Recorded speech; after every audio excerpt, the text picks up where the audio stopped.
Making Nigerian oven baked fish pie can be so easy and very delicious. If you watch this video to the end, you will learn every trick and bits of it. Welcome back to my channel. You're going to be learning how to make Nigerian oven baked fish pie using your stove and using your oven.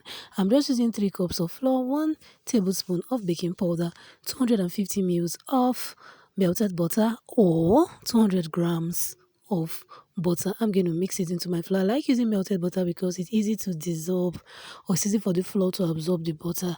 Then I'm going to add in 150 ml of normal room temperature water or milk. If you don't want to use water, you can use milk, but I just use water for this recipe. I'm going to get my dough together and set it aside and go on now to make my sauce. Normally I make my sauce a day before making my recipe so that it will save me time. So I'm using hake fish, just 1 hake fish. I did cut it into 3 pieces. Then I'm going to cook it with some spices, which will be in the description box. I'm going to cover and allow it to simmer or boil for 15 minutes. This is after 15 minutes. I'm going to take out the bones and loosely separate the fish. Normally I try to take out as much bones as possible because one of the reasons why I really don't like Nigerian fish pies is because of the bones. You take a bite and you have bones in your mouth. I really don't like it. So I prefer hake fish because the bones are minimal and they are really easy to get out of the fish. Then I'm going to fry with some vegetable. I'm using chopped onions, green bell peppers and spring onions. I'm going to fry it alongside with my cabbage, and after frying it for a while, if it is burning, add in your fish stock or any stock at all you have in your fridge. Then I'm going to add in my fish and some spices, which will be in the description box. If this is your first time of stopping by my channel, you're so welcome. And if you've been here before, good to have you here once again. I'm going to add in my seasoning cube and a little salt to taste, then our fish sauce is ready. And if you haven't subscribed, you're still contemplating, hit that subscription button.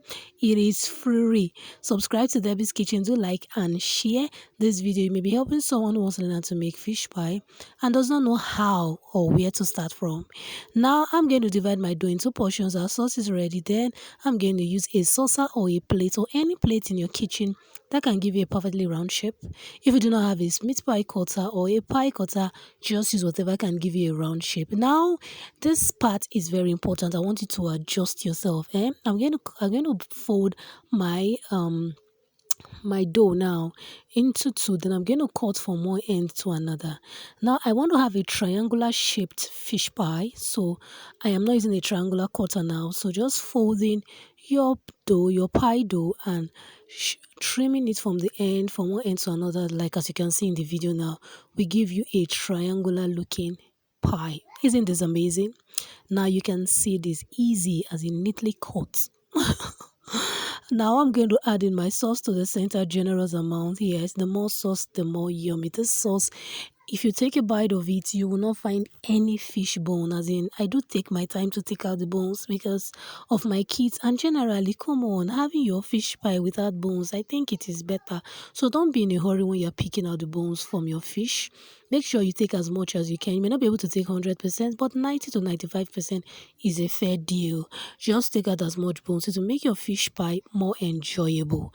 Now I'm going to just use my fingertips to close the edges, very important. Then use my fork to further seal it. So without a cutter, you can have a triangular pie, and I guess you've learned how to do that from Debbie's Kitchen video. 2 thumbs up this video if you like what you're seeing.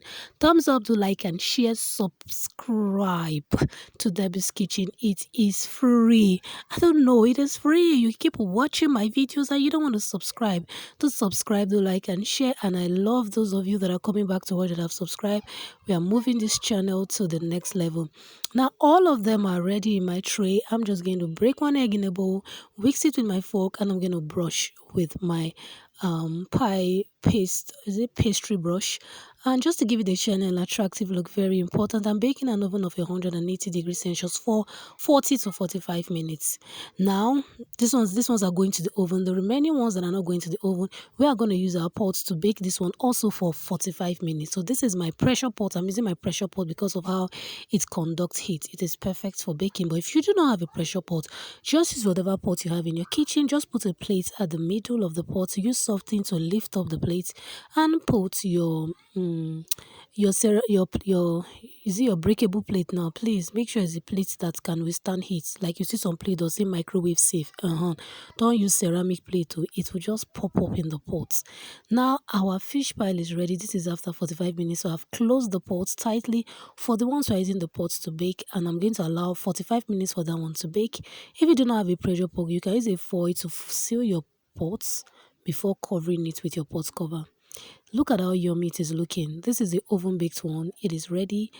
Look at it. This is so yummy. Who wouldn't want this kind of yummy looking fish pie? If you take a bite of this, you will come back for more. Let's go back to the kitchen and find out what is happening to the one in the pot. Ooh, it's ready. This is after 45 minutes. Likewise, it is fully baked. It is also looking good, and this is how it looks already. Look at it. Let's check. Did it bake well? Yeah, the back is brown, and to me, it is not bad at all. So if you do not have an oven, you can also have something nice with your pots. Thank you so much for stopping by Debbie's Kitchen. Do like, share, and subscribe. And remember, Debbie's Kitchen loves you, and Jesus loves you too.